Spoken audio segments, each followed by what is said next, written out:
Shalom and welcome once again to the Rashi Nosh. I'm Pastor Matt. I'm Kara. We are glad to be back with you. We are in this Torah portion called Vaera, but we're in this book called Shemot. The book of Exodus in Hebrew is called Shemot, and it means names. And today, we're going to talk about names.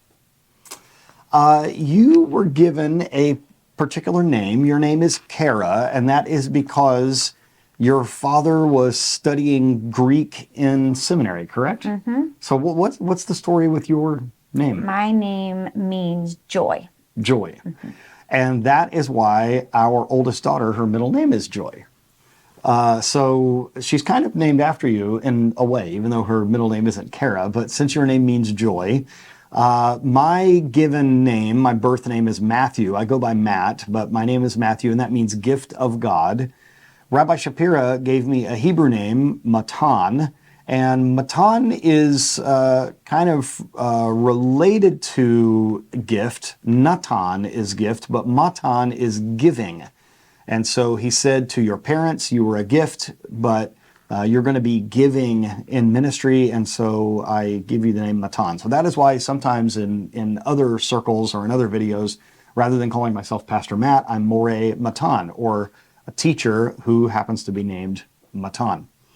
Well, the reason I'm bringing up names is because we're going to talk about some of God's names here, because we have the burning bush incident, and God speaks to Moses in the very beginning of this Torah portion in verse 2 of chapter 6 of Exodus.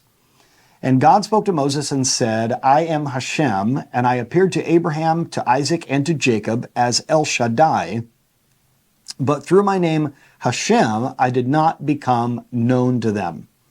Now, this is interesting. So I'm reading out of a Jewish Bible here, a commentary of Rashi.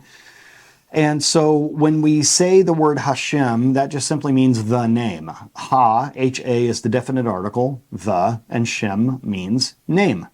So Hashem simply means the name. It's a way to say, or it's a way to reference God's name without actually trying to pronounce the name that is used here, which is spelled with a yod, a hey, a vav, and a hey. So sometimes we will substitute for that word the word Adonai, which means my Lord. But here in this translation, it uses Hashem. Now here's what's interesting.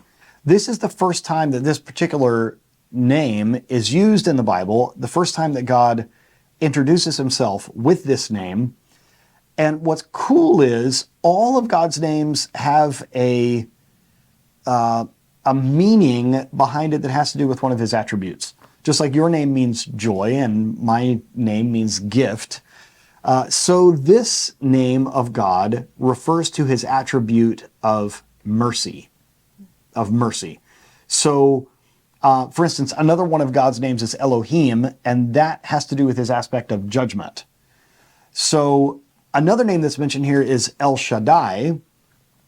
El Shaddai, and what's interesting is Shaddai from the word Shaddai, which actually means breasts. It is a feminine aspect of God, Shaddai. It's like a nursing mother, like someone who is providing for their child, someone who is nourishing them. So all these different words that are God's names have a different trait that they represent about him. And it's interesting that here God is talking through his aspect of mercy, because he's trying to get Moses to go to Egypt, to go back to Egypt, and to tell Pharaoh to let his people go so that they can go worship him in the wilderness. I think the different names of God are very significant, just as we have names that we, I think, live up to that. I would definitely say that you bring joy to me and our family and everyone.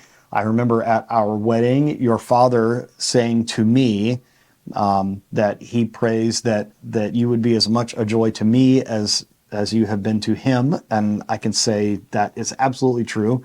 And that's why I am a gift to you. No. That sounds terrible. No, but we try to live up to our names, right? And I think even in the Bible, we see different people with various names.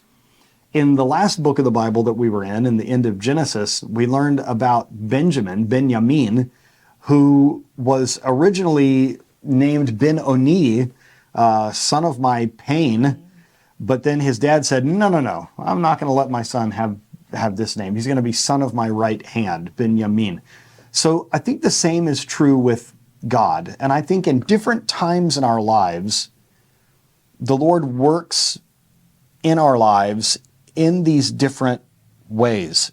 Can you notice in your life, can you notice when God is working in your life in his attribute of mercy rather than in his attribute of provision or different things? Do you think the Lord maybe let me put it to you this way. Are we glad that God doesn't always come to us like with his attribute of judgment? That sometimes he comes to us with mercy, sometimes with provision.